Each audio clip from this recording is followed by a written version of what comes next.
If you're wondering what the secret formula to becoming financially free and independent is, you've come to the right place. Oh, good. We're gonna talk about 6 steps that you can become financially independent, and we promise you, we guarantee you, if you follow these steps, you will become wealthy. So, sit back, don't go anywhere, grab a bag of popcorn, smash that like button, and get ready. So we want you guys to comment down below, what is the first thing you would do if you got $1 million? It's a tough one. So before we even start talking about money, the first thing we have to get in your heads is your mindset. Once you have your mindset straight, you are on the path to victory right there. And by subscribing to this channel, you will make the first step in your journey towards having that mindset. Woo! So these steps, sadly, I can't say that we came up with them. We have perfected them though. But these are written and kind of implemented by Dave Ramsey. I don't know if you guys have heard of him. He's a pretty small guy, doesn't know a whole bunch about finances. Yeah, I mean, you'd be hard pressed to find a YouTube channel with his name on it, but that's okay. Anyways, these are some of the steps that he's come up with. The first one being, start your emergency fund. If you guys don't know what an emergency fund, he recommends $1,000 of liquid cash that you can access like that in a jiffy, in a snap. What this money is for, you guessed it, an emergency. No way. Yep. Like when your car breaks down? When your car breaks down. Like you find a knife on sale? When a knife on sale does not count as an emergency, and neither does if you're super hungry and you want a Wendy's 4 for $4. This doesn't count as an emergency. What we're talking about is if your car breaks down and you would actually go into more debt if you don't tap into this fund. This will act as a cushion to be able to keep you afloat. The very next step to financial independence is to pay off your debt. The average American, excluding a mortgage, has $38,000 of debt.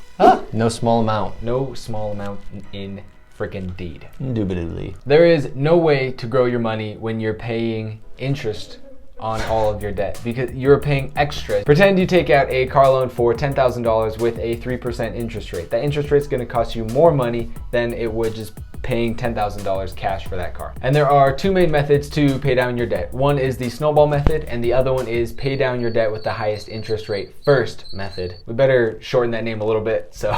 Mouthful. Very shortly put, the snowball method is paying down your account with the lowest balance first. Once you've paid off this account, you throw that money into the balance with the next lowest balance. Then you just keep going, it snowballs down, gets bigger and bigger, faster and faster, soon all your debt's gone. The pay down debt with the highest interest rate first method is that you pay down debt with the highest interest rate first. Oh wow, how to get its name? Didn't see that one coming at all.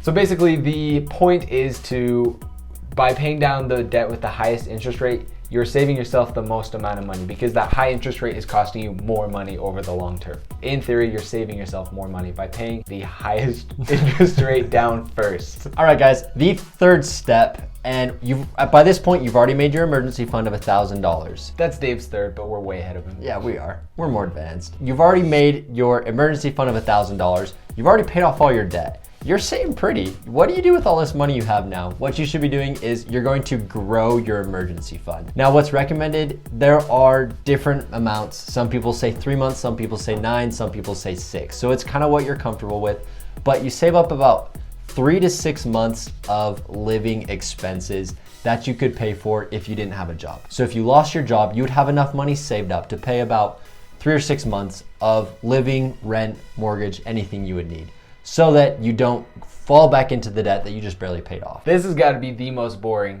step. Kind of sucks. Because you're like, I have all my debt paid off and now I'm just like saving my money.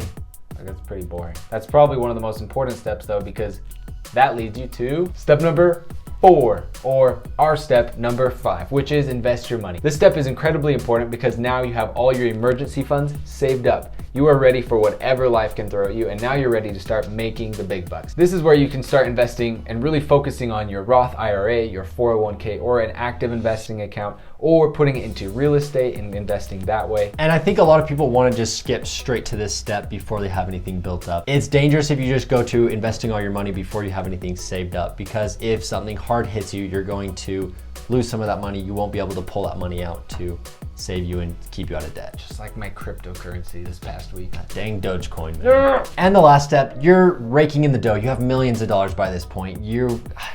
Graham Stephan, watch out, you don't have this much money. By this step, you are able to give money back. And this is the most fulfilling. This is why I think we all want to be wealthy. We all want to be able to leave a legacy for our children, for our families.